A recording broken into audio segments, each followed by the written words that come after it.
வணக்கம் தலைமைகளே. கொல்லப்பட்ட ஹமாஸின் முகம். உங்களுக்கு ஒரு சந்தேகம் வரும், என்ன ஹமாஸ் ஒரு பயங்கரவாத இயக்கம், அதற்கேது முகம் என்று.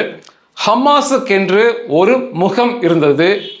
22 வருடங்களாக அந்த முகம் தொடர்ந்து செயல்பட்டது பயங்கரவாத காரியங்களில். இஸ்லாமிய அரபிய உலகங்களில் மிகவும் புகழ்பெற்ற முகம் அது.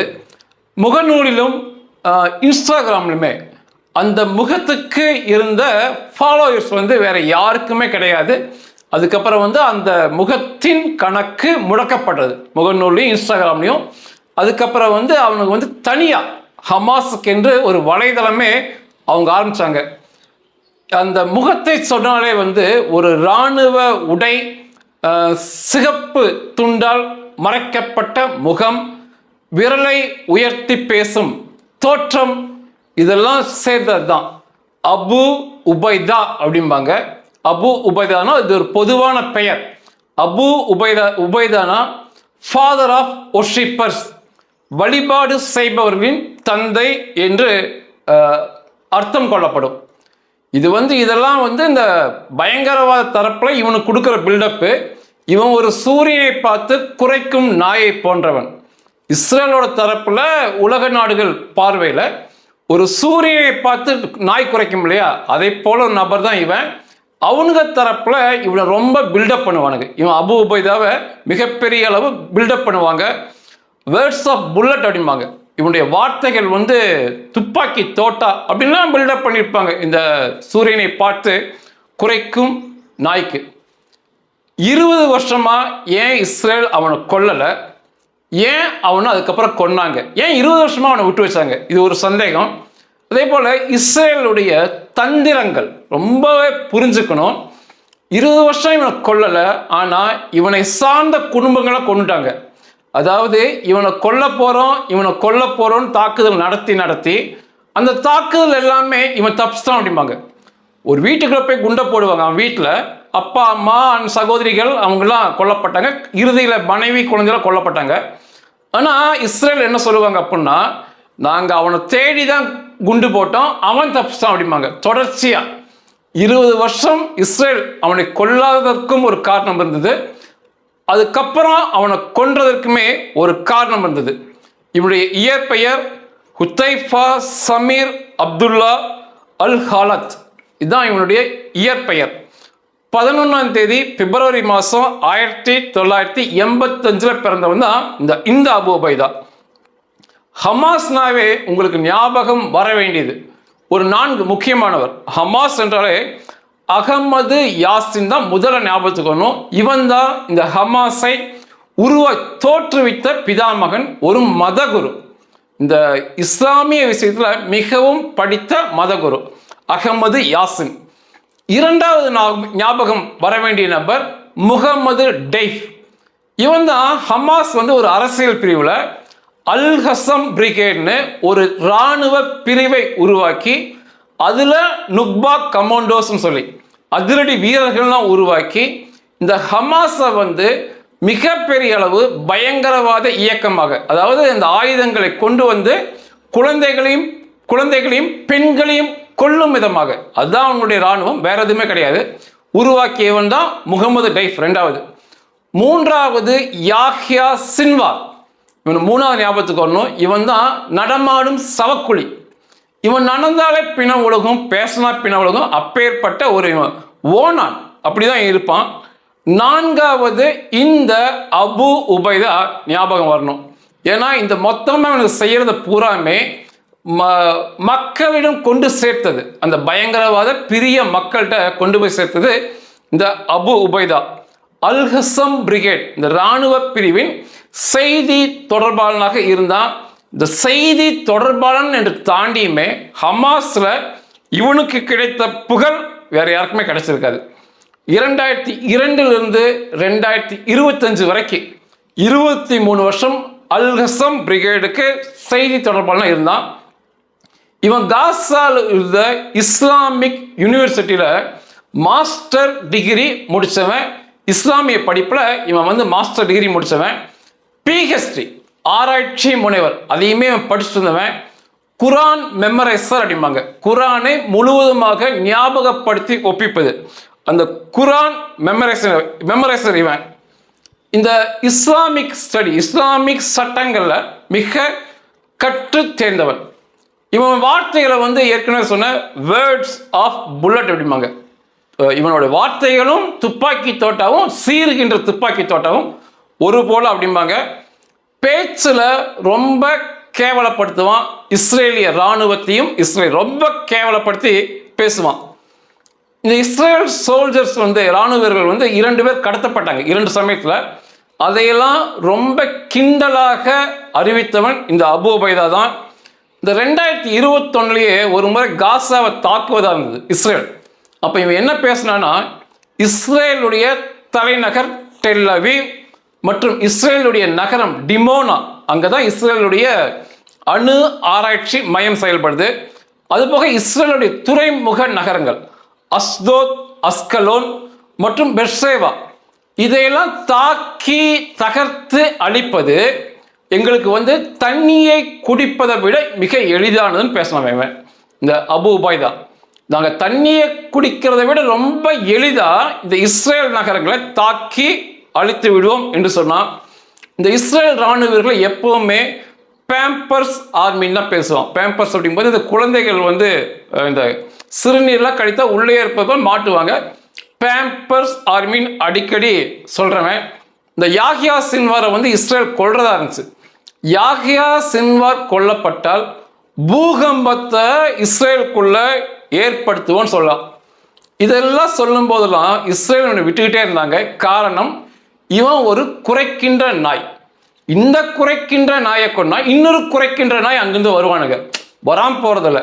ஏன்னா உலகம் உள்ள இஸ்லாமிய அரபிய மக்கள் சப்போர்ட் பண்றாங்க. இந்த குறைக்கின்ற நாயை கொண்டா இன்னொரு குறைக்கின்ற நாய் வருவான். அதனால இவனே இருக்கட்டுன்னு விட்டு வச்சிருந்தாங்க. ஆனா மிகப்பெரிய தப்பை பண்ணானுங்க. ஹமாஸ் அவனுடைய அத்தனை வருட ஆட்சியில மிகப்பெரிய தப்பை பண்ணானுங்க. 7ஆம் தேதி அக்டோபர் மாதம் 2023 இஸ்ரேலுக்குள்ள ஊடுருவி வந்து 6000 பேர் உள்ள வந்து அல்லாஸ்கா ஃப்ளோட், அல்லாஸ்கா வெள்ளம் என்ற பெயரில் ஒரு மாபெரும் வெறியாட்டத்தை ஆடினாங்க. இதுலையுமே ஒரு சிலர் தான் இதுக்கு முக்கிய காரணமாக அமைந்தது. இந்த அல்லாஸ்கா ஃப்ளோட் இதை வந்து வடிவமைப்புக்கும் போது, அதாவது டிசைன் பண்ணும்போது ஒரு சிலர் அந்த புகைப்படத்தில் இருப்பானுங்க. இதில் அபு உபைதாவுடைய புகைப்படங்கள் எல்லாமே வந்து பின்னால் வந்தது, முகம் தெரியறது. அதுக்கு முன்னால்லாம் வந்து அவன் முகமோ அவன் பெயரோ யாருக்குமே தெரியாது. அபு உபைதாங்கிறது ஒரு புனைப்பெயர். இந்த துண்டை கட்டினா மட்டும்தான் எப்பவுமே ஞாபகத்துக்கு வருவான். ஓகே, இந்த அல்லாஸ்கா ஃப்ளோட் இதுக்கு தலைமை தாங்கியவன் முதல்ல முகமது டெய்ஃப், சாவுக்கு மரணத்துக்கு பிறந்தவன் இவன் பேரே. இவனுடைய திட்டத்தில், இவனுடைய எண்ணத்தில் உருவானது அந்த பயங்கரவாத திட்டம். 2வது யாஹ்யா சின்வார், முழு ஒத்துழைப்பு கொடுத்த நடமாடும் சவக்குழி. 3வது இஸ்மாயில் ஹனியா. 4வது அபு உபைதா. இந்த இஸ்ரேல் மேல் தாக்குதல் நடத்தும் திட்டம் போடும்போது இந்த அபு உபைதா அங்க இருப்பான். பின்னால இந்த புகைப்படத்தை வந்து ஹமாஸ் வெளியிட்டாங்க. அப்புறம் மர்வான், இசான், ராசாத், இவங்க எல்லாமே கொல்லப்பட்டாங்க. கொடூரமாக இஸ்ரேலால் கொல்லப்பட்டாங்க. இதுல ஒரே ஒருத்தன் அன்னைக்கு அதில் கலந்துகிட்டதுல மிச்சம் இருப்பது இஸ்ரேல்தீன் அல் ஹதாத் மட்டுமே. இப்ப மிச்சம் இருக்கான். இந்த நொடி வரை அவனை விட்டு வச்சிருக்கிறாங்க. சாதாரணமா ஹமாஸ சொல்றது தப்பு. இந்த ஹமாஸ் பிரச்சார குழு, ஹமாஸ் செய்தி தொடர்புல 2000 பேர் முழு நேர ஊழியர்களாக வேலை செஞ்சாங்க. ஹமாஸுக்காக சம்பளத்தோட பயங்கரவாதிகள், ஆண்கள், பெண்கள், இளைஞர்கள் வேலை செஞ்சாங்க. புகைப்படம் எடுப்பது, வீடியோக்கள் எடுப்பது, அதை பதிவேற்றம் பண்ணுவது, சண்டையை வந்து டாக்குமெண்ட்ரி பண்றது. ஹமாஸ் இந்த பொதுமக்களை தாக்கும் போது எல்லாமே முழுக்க வீடியோ புகைப்படமாக பதிவு செய்யப்படும். இந்த அக்டோபர் 7 தாக்குதல் முழுக்க வீடியோவில் பதிவு செஞ்சாங்க. மிக கேவலப்படுத்துவாங்க. இந்த பிணை கைதிகளை கடத்தும் போது, இஸ்ரேல் மக்களை கொல்லும் போது அவங்க கெஞ்சறதெல்லாம் வீடியோ எடுத்து பின்னால் வெளியிடுவாங்க. அது வந்து இஸ்ரேல் மக்களை மிக காயப்படுத்தும், ஒரு மன ரீதியா. இதையெல்லாம் செஞ்சவன் இந்த அபு உபைதா தான். பிரச்சார குழுல அதிகாரப்பூர்வமாக 2000 பேர் இருந்தாங்க. அதிகாரப்பூர்வம் இல்லாமல் இந்த 200 கோடி இஸ்லாமிய அரபிய மக்களுமே இந்த ஹமாஸ் பிரச்சார குழு தான் இருப்பாங்க. இதெல்லாம் இல்லைன்னா சொல்ல முடியாது. முழுக்க முழுக்க காசா மக்களை தாண்டி பாலஸ்தீன மக்களை தாண்டி அனைத்து மக்களும் இந்த ஹமாஸுக்கு இஸ்லாமிய அரபிய மக்கள் ஹமாஸுக்காக தான் வேலை செய்வாங்க அல்லது அவங்க புகழ பரப்புவாங்கன்னு சொல்லணும். இதுக்கு உதாரணமாக கத்தாருடைய மன்னன், அவன் ஒரு நாட்டு தலைவன், அவன் உலக கால்பந்து நடக்கும்போது அங்கே ஒரு லேப்டாப் வச்சு அபு ஒபைதா பேசுறத கேட்பது போல ஒரு புகைப்படத்தை கொடுத்துருந்தான். அந்த அளவுக்கு ஒரு கத்தார் தலைமை மன்னனே இந்த பயங்கரவாதத்தை செய்வானுங்க. இதெல்லாம் இதில் மாற்று கருத்தே இல்லை. இப்படிதான் அவன் போயிட்டு இருந்தான். அந்த குறைக்கும் நாயை கொல்லாமல் விட்டு வச்சிருந்தாங்க. இந்த அக்டோபர் 7 தாக்குதல் நடந்த பிறகு அதில் தலைமை ஏற்ற எவனையுமே ஹமாஸ்லேயே ஒருத்தனையுமே விடக்கூடாதுன்னு சொல்லி அது சாதித்தும் காட்டிவிட்டார்கள் இஸ்ரேலியர்கள். 2023 அக்டோபர் 25 இவனுடைய புகைப்படம், எப்பவுமே துண்டு கட்டியிருப்பான், அந்த துண்டை எடுத்துக்கிட்டு இவனுடைய புகைப்படத்தை வெளியிட்டாங்க இஸ்ரேலிய இராணுவம். இஸ்ரேலிய இராணுவத்தில் அரபு தொடர்பு குழு இருக்கு. ஏன்னா இவனுக்கு பயங்கரவாதிகள் பூரா அரபு தான் தெரியும். அதில் ஒரு அதிகாரி அரபு பேசுவார். இந்த அரபு மக்களுக்கு புரிவதற்காக அபிசாய் அத்ரே அவருடைய பெயர். அவர்தான் அவன் புகைப்படத்தை இவன் தான் அபு ஒபைதா. இயற்பெயர் ஹுத்தைஃபா சமீர் அப்துல்லா அல் ஹாலாத்னு சொல்லி பதிவு செய்தது அந்த இஸ்ரேலிய இராணுவ அதிகாரி தான். அவர் ஒரு யூதர், அரபு பேச தெரிஞ்சவர். இந்த புகைப்படத்தை வெளியிடும் போதே கிட்டத்தட்ட இந்த அபு ஒபைதா பாதி கொல்லப்பட்டுட்டான் அப்படிங்கிற விஷயம். ஏன்னா முகம் தெரிஞ்சிச்சு, அதுக்கப்புறம் தப்பிப்பதற்கான வழி இல்லைன்னு சொல்லி அரபு உலகத்தில் பேசப்பட்டது. ஆனால் ஹமாஸ் அது மறுத்தாங்க. இல்லை, இது அபு ஒபைதா கிடையாது, இஸ்ரேலுக்கு தெரியலன்னா மழுப்பிட்டு இருந்தானுங்க. அன்றைக்கு அந்த அதிகாரி அவருடைய எக்ஸ் பக்கத்தில் his mask would not save him from meeting his fat அப்படின்னு பதிவு பண்ணியிருந்தார். அவன் அணிந்திருக்கிற இந்த முகமூடி அவனுடைய தலையெழுத்தை மாற்ற உதவாது, அவனுடைய தலையெழுத்தை சந்தித்தே தீர்வான்னு சொல்லி அவர் அன்னைக்கு பதிவு பண்ணியிருந்தாரு. அதற்கடுத்து இவனை கொல்வதற்கான திட்டம் தீட்டப்பட்டது. இவன் கொல்றதுக்கு இஸ்ரேல் இராணுவம் தொடர்த்ததுனால அவன் எந்த இரவும் ஒரு வீட்டில் தங்கலை. மாற்றி வீடுகளை மாற்றி அவ்வளோ பயத்தில், அதாவது ஒரு ரூம்குள்ள என்ன வேணா பேசலாம், நாய் மாதிரி குறைச்சிக்கிட்டே இருக்கலாம். ஆனால் தேடப்படும் போது இவன் கொல்லப்படும் நாள் வரைக்கும் ஒரு வீட்டில் அவன் தங்கியிருந்ததே இல்லை.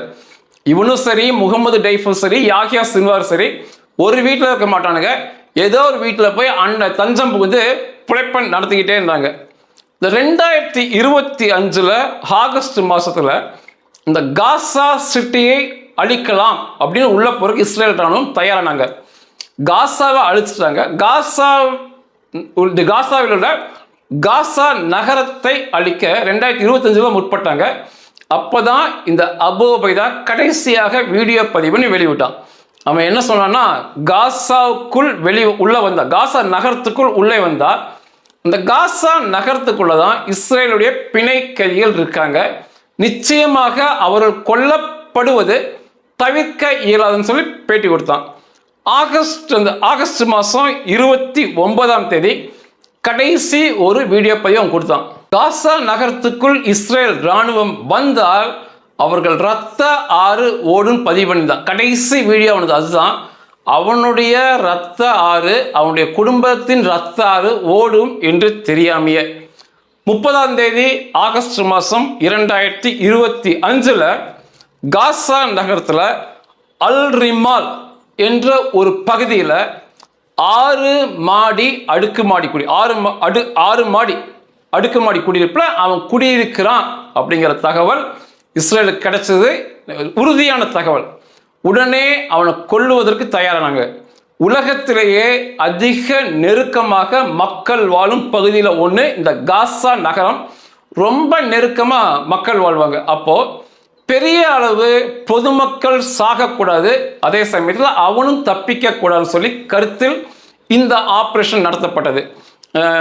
ப்ரிசிஷன் முனிஷன் பாங்க, அதாவது எந்த அளவு குண்டுகள் வெடிமருந்துகள் தேவையோ அந்த அளவு நீங்க உபயோகப்படுத்தினா போதும், அதை தாண்டி உபயோகப்படுத்த வேண்டாம்னு சொல்லி அன்றைக்கு அந்த இடத்துக்கு இஸ்ரேலிய போர் விமானங்கள் கைடட் மிசைல் வழிநடத்தி தாக்கக்கூடிய மிசைலை பொருத்திக்கிட்டு அந்த பகுதியை நோக்கி போனாங்க.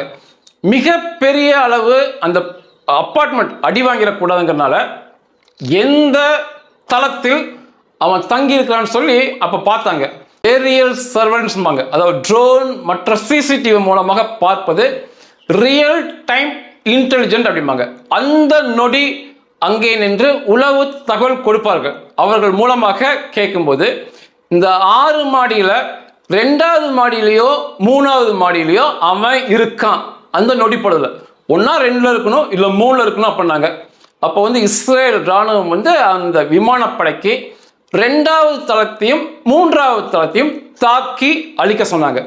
உண்மையாகவே ஒரு நுணுக்கமான ஆப்ரேஷன். அவ்வளோ நெரிசலான வீடு, எங்கேயோ இருக்க போர் விமானங்கள் துல்லியமாக 2வது தளம் மற்றும் 3வது தளத்தை மட்டும் அழிக்கணும், வேற யாரையும் கொல்லக்கூடாது. இந்த இதில் அந்த இஸ்ரேலிய போர் விமானங்கள் இருந்து 5 ஏவுகணைகள் வழி நடத்தப்பட்டு வரக்கூடிய ஏவுகணைகள், ஒரு ஏவுகணைக்கே அந்த தளம் தாங்காது, அவன் தப்பிக்கவும் கூடாதுங்கிறதுனால அந்த 2 தளத்துக்கும் 2வது 3வது தளத்துக்கு 5 ஏவுகணைகள் ஏவப்பட்டு முற்றாக அந்த 2ஆம் 3ஆம் தளம் அழிக்கப்பட்டுச்சு. இந்த தாக்குதலில் அவன் அபு உபைதா, அவனுடைய மனைவி, அவனுடைய ஒரு மகன், 2 மகள்கள், மொத்தமா இந்த 5 பேர் அவன் குடும்பத்தில் சிதறி போய் செத்தாங்க. உடன் ஒரு 6 பேர், அதிக குழந்தைகள் உட்பட இந்த செத்தாங்க. 25 பேர் காயப்பட்டாங்க. இதுக்கு தான் இன்னைக்கு தான் அவனுக்கு முடிவுரை எழுதினாங்க. அத்தனை நாள் ஏன் கொல்ல அப்படின்னா, ஒன்று அவன் ஒரு குறைக்கும் நாய், அந்த குறைக்கும் நாய் போனால் இன்னொரு நாய் வந்து குறைக்க தான் போகுதுன்னு சொல்லி கொல்லாம விட்டாங்க. சும்மாவும் விடலை. அந்த சமயத்தில் இந்த தாக்குதல் நடந்தது 2025, 2008, 2012, 2014 அபு உபைதாவை கொள்கிறோன்னு சொல்லி 3 முறை அவன் குடும்பத்தை அழிச்சிட்டாங்க குண்டு போட்டு.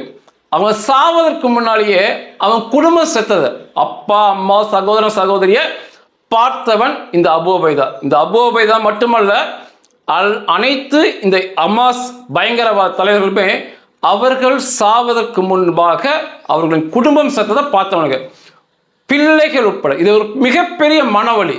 இஸ்ரேல் எந்த காரியத்தை செய்தாலும் அது ஒரு ராஜதந்திரம் இருக்கும்.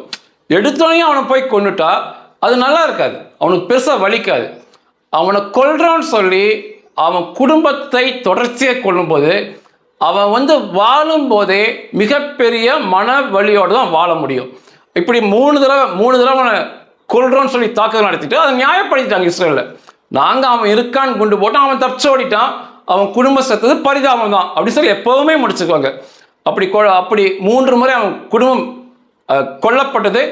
இறுதியாக இவன் அவனுடைய மனைவி, 2 மகள், ஒரு மகனோட சிதறி கொல்லப்பட்டான். இவன் செத்ததை வந்து அடுத்த நாள் இஸ்ரேல சொன்னாங்க, இஸ்ரேல் ராணுவம். ஆனால் ஹமாஸ் இது ஒத்துக்கவே இல்லை. அப்போ அபு உபைதா கொல்லப்படலாம், அவன் உயிரோடு தான் இருக்கான், அவன் கொல்லப்பட்ட செய்தி அவனே படிக்கிறான், இஸ்ரேல் ராணுவத்தை நினைச்சு சிரிக்கிறான்னு சொல்லலாம் தகவல் கலப்பினாங்க. ஏன்னா உலகம் முழுவதும் ஹமாஸின் முகமாக இருந்தவன் இந்த அபு உபைதா.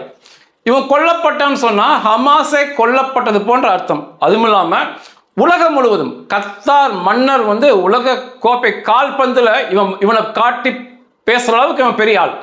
இவன் செத்துட்டான்னு சொன்னா ஒரு பெரிய பின்னடைவை சந்திக்கணும்னு சொல்லல, தொடர்ச்சியா மறுத்தாங்க. அங்குள்ள மக்களுக்கு, காசாவில் உள்ள மக்களுக்கு இந்த அபு உபைதா பற்றி ஏதாவது பேசினாலே தண்டிக்கப்படுவீர்கள், மரண தண்டனை கொடுக்கப்படலாம் மிரட்டிட்டு இருந்தானுங்க. அதெல்லாம் முடிஞ்சு 29 டிசம்பர் 2025 இவனுக்கு ஒத்துக்கிட்டானுங்க ஹமாஸ். இந்த அபு உபைதா கொல்லப்பட்டான். இஸ்ரேல் சொன்ன புகைப்படத்தை காட்டி இதுதான் அவன் புகைப்படம், இஸ்ரேல் சொன்ன இயற்பெயரை சொல்லி இதுதான் அவனுடைய பெயர்னு சொல்லி ஒத்துக்கிட்டாங்க. கிட்டத்தட்ட 30 ஆகஸ்ட்ல அவன் தாக்கப்பட்டான்.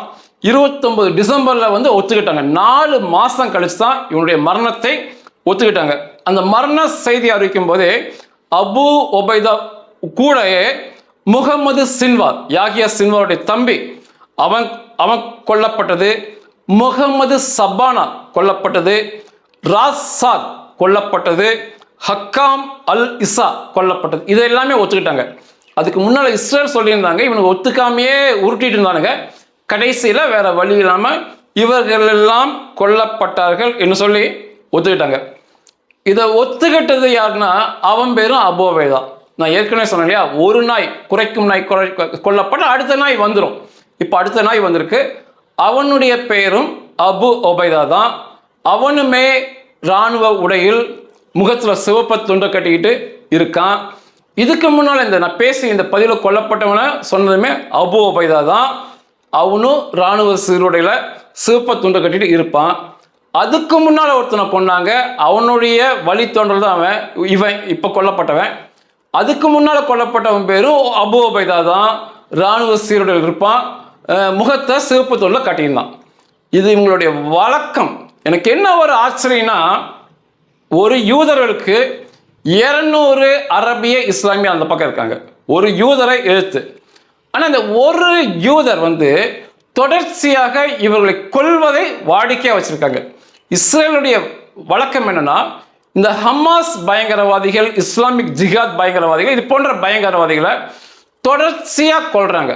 கொல்வது இஸ்ரேலின் வாடிக்கை. சவ ஊர்வலத்தை நடத்துவது, கொன்றதை ஏற்றுக்கொள்வது இந்த பாலஸ்தீனிய அரபியர்களின் வாடிக்கையா இருக்கு. மிகப்பெரிய வெட்கத்திலும் வெட்கலும். ஒருத்தங்களுக்கு 200 பேர் இருக்கானுங்க, மிகப்பெரிய பண செல்வாக்கு இருக்கு, எண்ணற்ற பலம் இருக்கு. என்ன இருந்தாலும் சாவதை தொடர்ச்சியாக வழக்கமாக வைத்திருப்பவர்கள் தான் இந்த பாலஸ்தீன பயங்கரவாதிகள். ஆனால் இதை கூட இவ்வளோ தெளிவாக சொன்னாலும் இதையும் புரியாமல் இன்னும் எங்களுக்கு வெற்றி தான் இங்கேருந்து ஃபயர் விடுறவங்கள என்ன சொல்கிறேன்னு தெரியல. நன்றிகள்.